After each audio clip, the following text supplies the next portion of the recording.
This time of the Jewish year is full of wonderful Jewish festivals, all the way from Pesach and Shavuot and many, many things in between. But one of them, Yom Yerushalayim, which is going to be on today, Friday, is actually often forgotten. I want to suggest that Yom Yerushalayim is actually one of the most important days in not just the Jewish calendar, but Jewish history.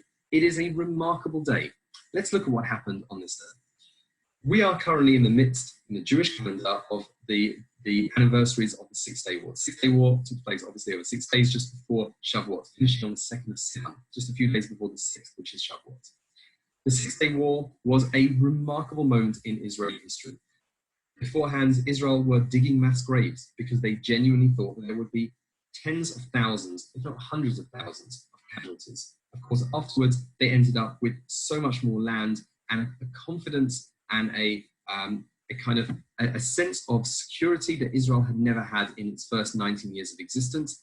There are many people who talk about not just the, if you like, the pride that took place in Israel, but around the Jewish world. Jews felt safer. People started wearing kippot proudly, and people knew that Israel was here to stay, and the Jewish state was not just a brief, fleeting refuge, but it was something that really could withstand the might of not just many, many Arab countries around and the advanced armies that had been supplied with Soviet weaponry, but also the fact that it had to stand alone. It didn't have support from countries, didn't have any military support from any other country. Israel stood alone. So whilst for some people they will look at this as a military genius plan, and they will say, wow, what a surprise, a shock, or maybe a well-planned series of operations, and it certainly was both of those things. Religious people often see the hand of God. And for sure, as a religious Zionist myself, I see a combination of both of these things, that this represents our idea of putting the Jewish people have to put in the efforts, the Jewish people have to plan the operations and successfully deliver all of the things that they needed to do. At the same time, they had help from God. And it's for that reason that the chief rabbinate declared that Yom Yerushalayim, specifically the day that we captured Jerusalem, would be a day to remember the victories of the Six-Day War and Jerusalem in particular.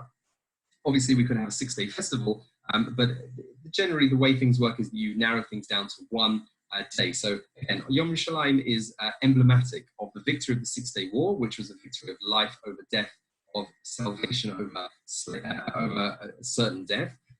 However, it's also marking specifically the 3rd day of the Six-Day War, where we recaptured Jerusalem. And of course, Jerusalem brings with it the many hopes and dreams, memories, poems, prayers that have been said for generations.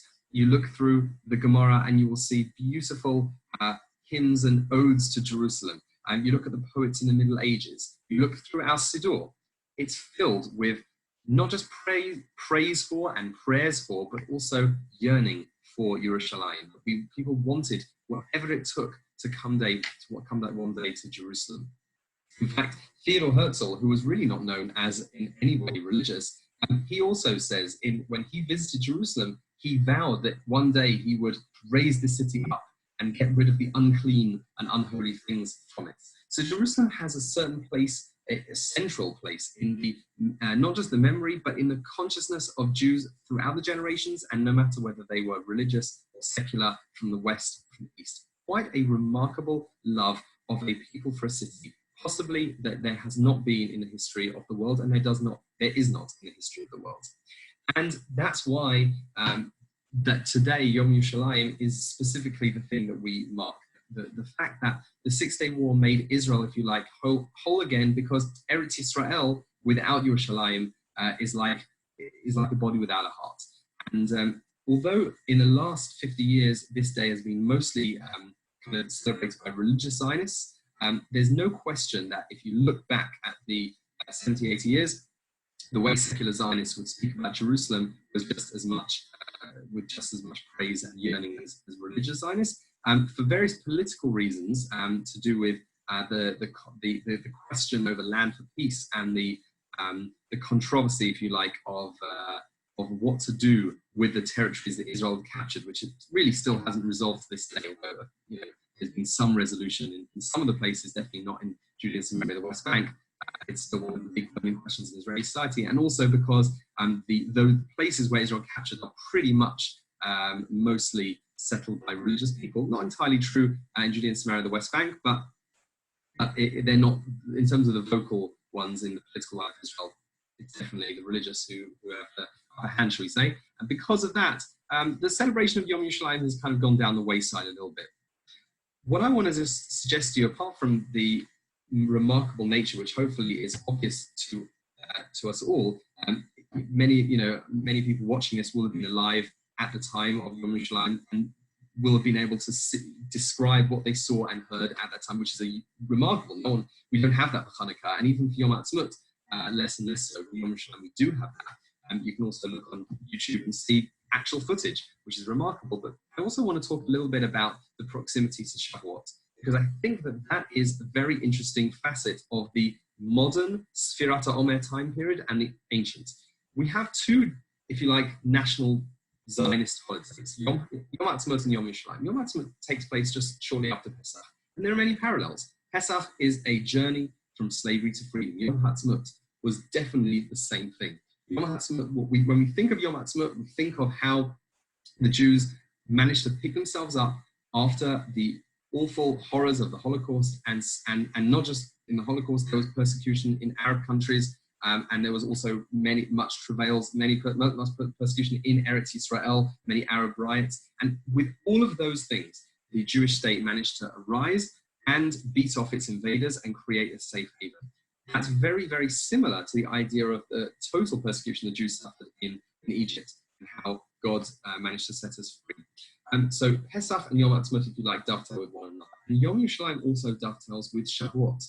And there's a very interesting idea that I've heard, which actually, when the Torah describes when the Jewish people came to Sinai, which of course was on the 1st of Sivan, 6 days before Shavuot. There's a question about which day Shavuot was. It was on the 6th or the 7th, but let's go with the 6th. Of course, Yom Yerushalayim is on the 28th of Iyar. There are 29 days of Iyar, so Yom Yerushalayim is 2 days before the 1st of Sivan, Rosh Sivan, which is when Israel came to Sinai. And it says that they came to Sinai, and Moshe went up to Hashem, and Hashem called to him and saying, these are the things that you need to say. And I'm reading from Shemot now. I mean, that's also from Shemot. I'm reading now. You have seen this is what he says. You have seen what I did to Egypt, and how I carried you on eagle's wings and brought you to myself. This idea of eagle's wings is something we have today, that, when the Jewish state airlifted the Ethiopians, eagle's wings were almost aeroplanes. And the idea of the symmetry, if you like, between the biblical language here that Hashem took the Jewish people with eagle's wings, and the modern aeroplanes, how they save Jews from all around the world, is very uncanny. Continuing. Now, therefore, if you will obey my voice and keep my covenant, then you will be my own treasure from among the people. For all the earth is mine, and you shall be for me a kingdom of priests and a holy nation. That is the lead up to Shavuot. This idea of, you have seen what I did to Egypt. You saw how I took you on eagle's wings. Now I have a covenant to make with you. You are going to be a kingdom of priests and a holy nation. Now, throughout history, that covenant has been symbolized by Jerusalem, because it's symbolized by the Beit HaMikdash, the temple. How the temple, the windows in the temple were actually functioning in a different way from normal windows. Normally you have a window so that you allow light to come into your house. The windows in the Kodesh HaKadoshim and the Holy of Holies were the other way around, to allow the light of God to go out to the world.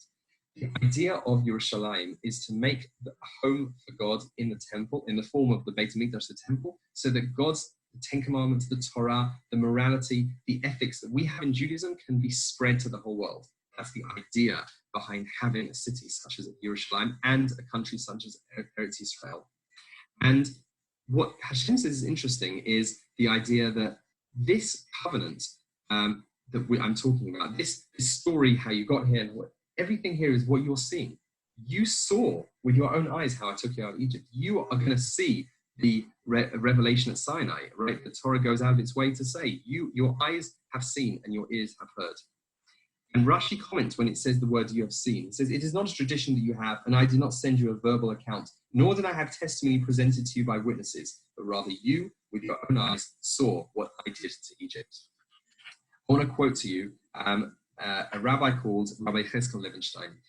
He was the mashgiach, a very senior rabbi in the Polish yeshiva, which is actually a Haredi ultra-Orthodox yeshiva, not particularly known for its Zionism. But in 1968, a year after the 60 War, this is what he had to say to his students the year after the great victory and liberation of Yerushalayim. He says, "You have seen," quoting from that same verse in Shemot, "it is not a tradition that we have, but rather something our own eyes saw recently. And this can serve for us a strong introduction and preparation to the receiving of the Torah. We saw with our own eyes open miracles. We saw God's closeness to us. We saw with our own eyes what God, the protector of Israel, did for us, according to what the soldiers who experienced it testified." He makes a connection between what our eyes have seen on Yom Yerushalayim, the miracles, and what our eyes saw at Mount Sinai.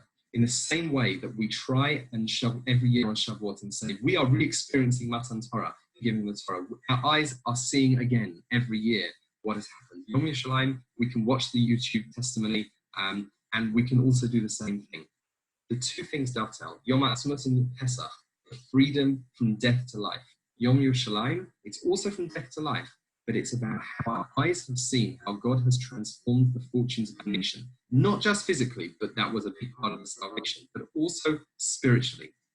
The fact that we ended the Six-Day War with Yerushalayim, with the center of the value system, if you like, that the Jewish people have been talking about and yearning about for thousands of years. Now we have an opportunity. I have the opportunity to live in Yerushalayim. Yerushalayim today is a beacon of hope to the world because of what the Jews are doing within it. You spend Shabbat here, you look at the religious events, you look at the cultural events that are taking place in Yerushalayim today, and they are a reflection, many of them are a reflection of the visions and the prayers that we've had for thousands of years.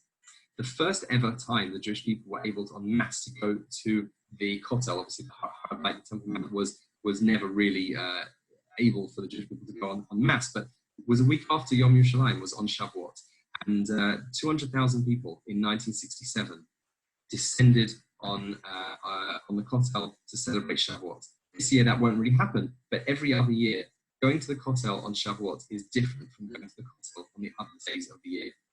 So that is the connection between Yom Yerushalayim and Shavuot. Yom Yerushalayim is a day to say Hallel, just like Shavuot is a day to say Hallel. Yom Yerushalayim is a day to appreciate how God has given us miracles before our very eyes, and how He is taking us on a journey throughout history from slavery to freedom, but also on a spiritual journey, in a way to creating a city which will be a beacon of light, morals, and ethics to the world.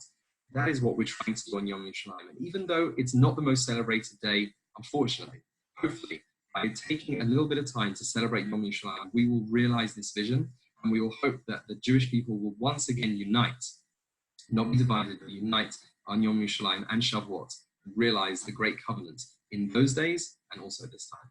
Thank you.